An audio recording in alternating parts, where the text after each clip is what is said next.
RATCHET. You already know it's me. I'm Ratchet. Woo woo. I'm Cade.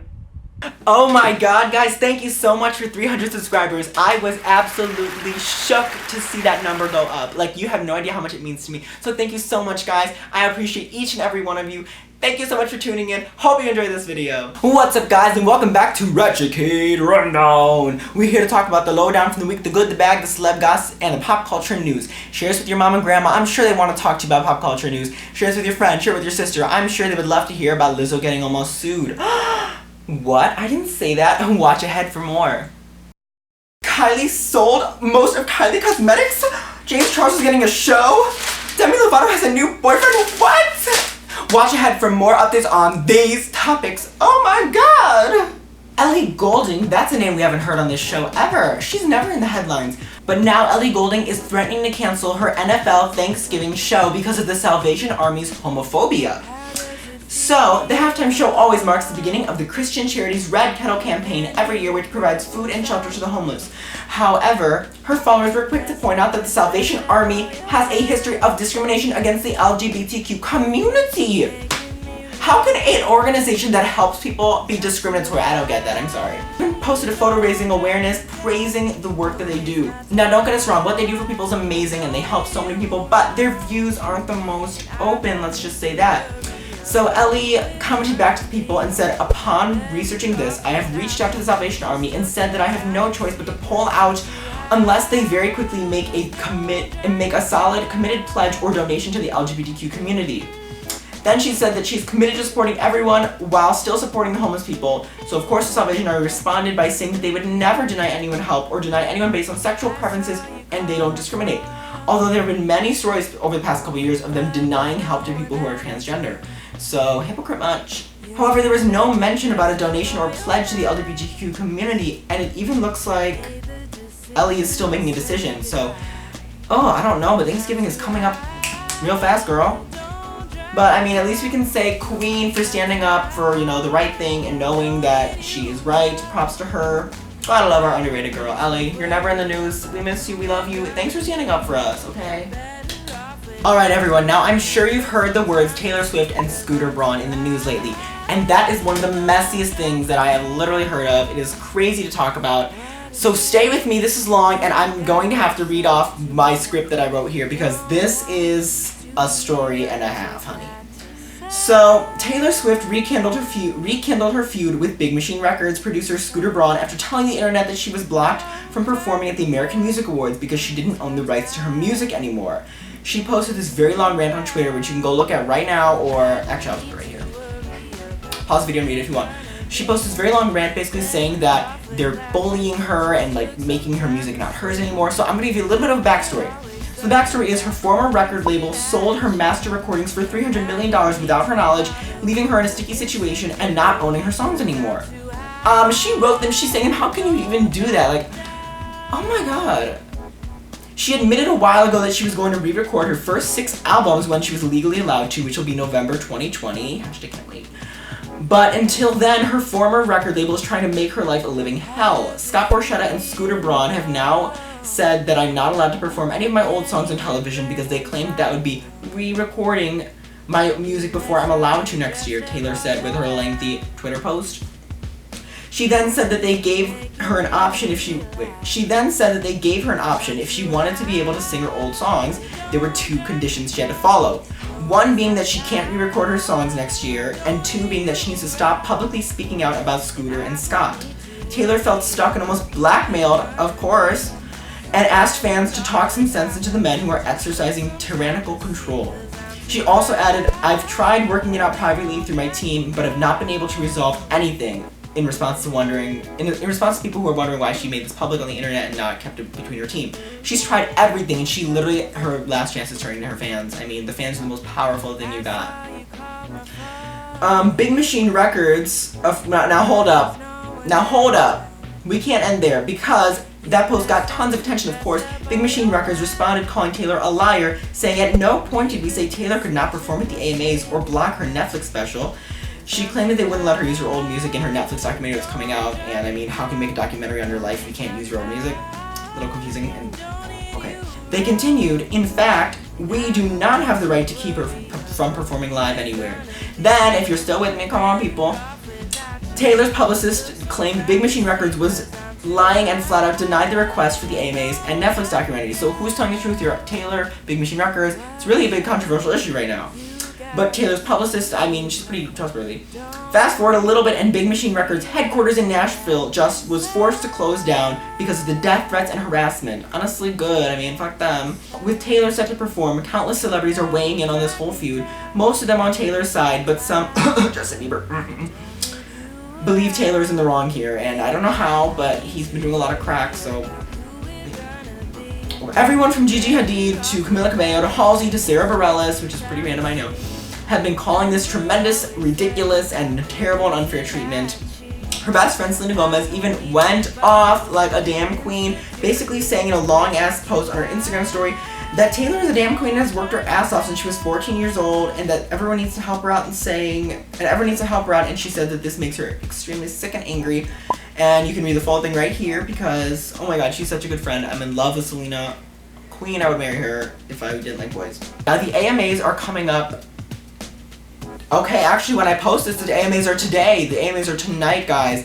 So, I don't know what's gonna happen. I'm praying that Taylor Swift pulls through with her old songs because who doesn't love an old Taylor Swift song? It's gold. But ooh, this is a feud, and you know what? Tell me in the comments whose side you're on. I'm Team Taylor. I'm sorry, I have to go Team Taylor because how can you take someone's music and make it yours if all you did was...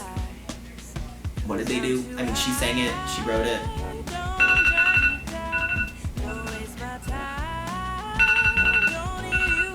Laundry day. Lizzo was just 100% that bitch to a Postmates worker and is getting sued over it. You heard me right. Now, let me start off by saying Lizzo had the right to be upset over this because the Postmates girl stole her food. However, how she reacted to it is why people are getting angry. So the fact that she posted it online is what's getting her hot water. Back in September, Lizzo tweeted, which this tweet is now deleted, so don't go looking for it. "Hey, at Postmates, this girl Tiffany W stole my food. She lucky I don't fight no more." With a picture of this girl, Tiffany. So, Postmates of course responded back saying, "Hi, we're sorry to hear that you've had a less than satisfactory experience on our app. Would you mind DMing the email address linked to your account so we can look further into this for you?" Postmates resolved the issue with her the next day, and Lizzo tweeted out apologizing for putting the girl under fire to her 1.2 million followers. However, fast forward to now, I mean, you're probably wondering why I'm telling you a story from September, but fast forward to now, and that girl is suing Lizzo for defamation of character. She's saying that her life is now unsafe over the amount of death threats she's gotten from Lizzo fans, and now she's causing her to suffer from anxiety and stress, and of course she lost her job at Postmates as well for stealing the food. So for now it's unclear what is going to happen next. We're definitely going to have to do a follow-up for this one, but Lizzo created a huge mess for herself, and let me know whose side you're on in the comments, because I'm kind of on Lizzo's side here. Like, I guess she shouldn't have tweeted out to her millions of followers about this girl's name, but like, why'd she steal her food? That's what I don't get. If you're working for Postmates, why would you steal someone's food, especially Lizzo? Like, you're dumb on that part. But, it's a bitch move to steal someone's food, so why? Tell me what you think below, because I'm confused. Mr. 2024 President Kanye West loves Trump, but now he's buddying up with a homophobic pastor. And on Sunday, Kanye made an appearance at Lakewood Church in Texas with millionaire pastor Joel Osteen, who has said multiple times that homosexuality is a sin and that it needs to be treated. And Kanye supports and even praised this guy and the anti-LGBTQ chain Chick-fil-A. This is really making people question, is this the man we want to run for president? So Kanye, shut the fuck up and go focus on your kids or something. Bye. Kylie fans are a little bit confused, and she's getting some backlash because she sold 51% of Kylie Cosmetics to Cade, which is the company behind CoverGirl, OPI, and you know, just for a small fee of like $600 million. Now the brand is worth around $1.2 billion, and she sold just about over half of it for $600 million. Like, she needs the money. This gives Cade the financial reins, but Kylie says that she'll still be leading all creative efforts in the communication initiative.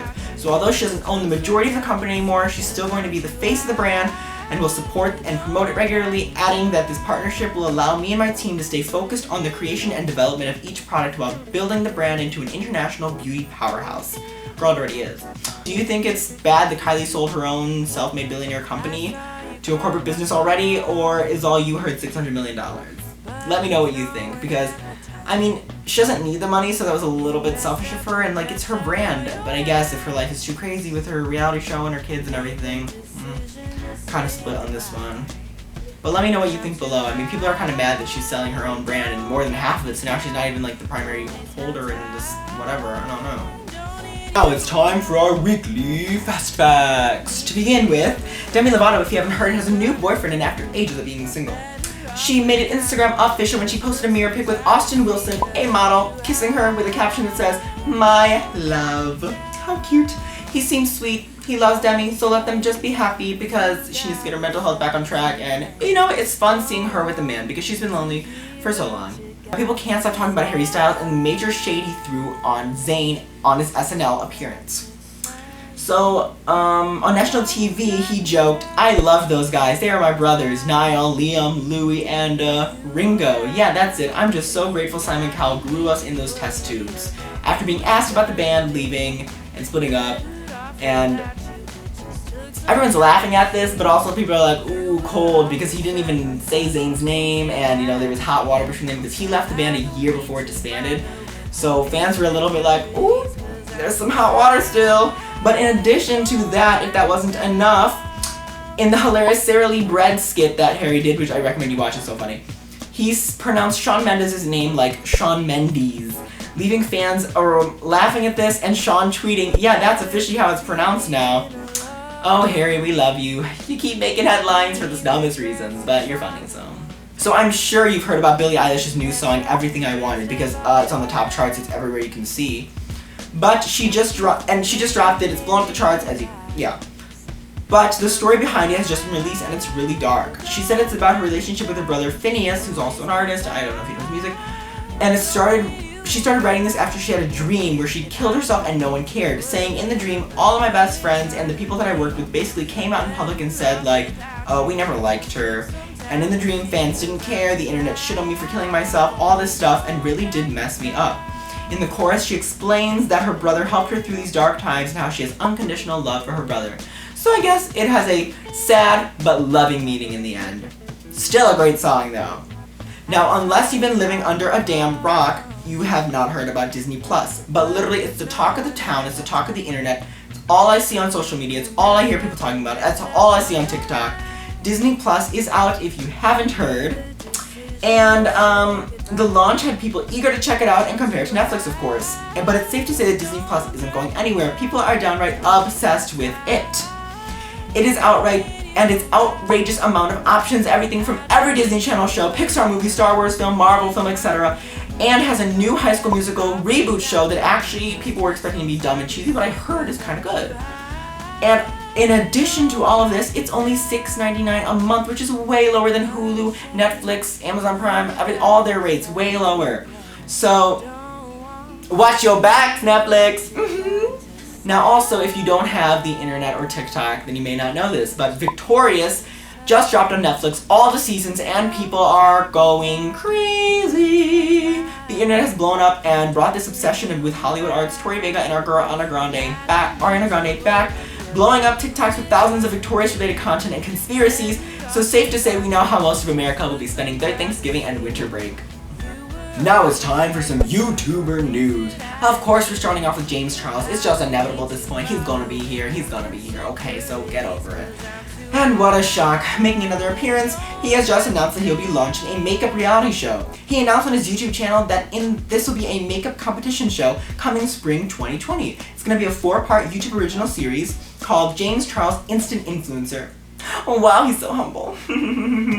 James tweeted out saying that this has been a dream of his and people are suspecting it'll have some Project Runway vibes, but don't worry, unlike many other YouTube original series, it's free for everyone to watch, not just premium members, so you can watch it. He said that the concept is 6 contestants will fight for $500,000 and a way to boost their careers and YouTube channels, so basically, Internet Hunger Games, makeup edition? I'm down for drama, okay. And of course, it'll be hosted, judged, and executive produced by James Charles himself. Oh my god, he's so humble. He loves working with other people. So if this sounds like your jam, apply today. Not a joke. www.jamescharlescasting.com is taking applications. There's only 2 requirements. You must be over 18 years old, and you must apply by November 21st. Oh shit. Okay, well that's already passed. I'm sorry guys, I'm posting this on November 24th. But wait till next year then, or next season, okay? Just to let you guys know, you don't need to be on the first season, okay? Let it work its kinks out. So, you know what, if you want to apply for season 2, go for it. I mean, I don't judge you for wanting to boost your YouTube channel or your car or whatever you want to do. Do you think David Dobrik is sexy? Because that's definitely not the word I would use when talking about his scraggly hair and his sweatpants and his sweatshirts. See where I'm coming from? Well, he was pretty surprised to find himself nominated for Sexiest Heartthrob also. He was nominated alongside people like Noah Centineo, Harry Styles, etc. Oh my god. And of course his 9.4 million Instagram followers pulled through and won him the maybe undeserving title. Don't worry, John Legend snatched Sexiest Man Alive for this year though, 2019. Because, I mean, that's a deserving title. Can you deny it? No. Tell me what you guys think below, because nothing against David Dobrik, I think he's great, but just not the sexiest heartthrob I can think of. If it was up to me, I think Shawn Mendes would have won all the titles, so clearly an opinion here. Let me know who you think you would like to hear. Now, this one is from last week. I totally forgot to tell you guys, it just flew over my head. I had it written down and everything, and I just totally forgot to say it. But Trisha Paytas is back in the headlines for another dumb scheme. So she wrote the internet along with her most recent scheme for views, getting married. She's too much. A few weeks ago, she announced her engagement, but wouldn't say who she was engaged to. Okay, fake her. Of course, Trisha fans assumed it was fake, and last week the wedding finally happened, and she married, drumroll please, a cardboard cutout of Brad Pitt! I can't even be fake enthusiastic about this. I'm sorry, she makes me roll my eyes into the back of my head. She's too much, and someone please help her come up with video ideas. She clearly can't do it herself. She's already rich and famous, just take a break already. Oh my god. Thank you guys so much for tuning into this week's RatchetCade Rundown. I hope you enjoyed. Let me know in the comments what you thought about all this stuff. Some pretty controversial things. Let me know if there's someone else you want me to talk about. I know I usually talk about the same couple people on the tip of the headlines, and there's so many more celebs. So if you want to hear someone, I will do my research and I will tell you what's going on in that week and in their life.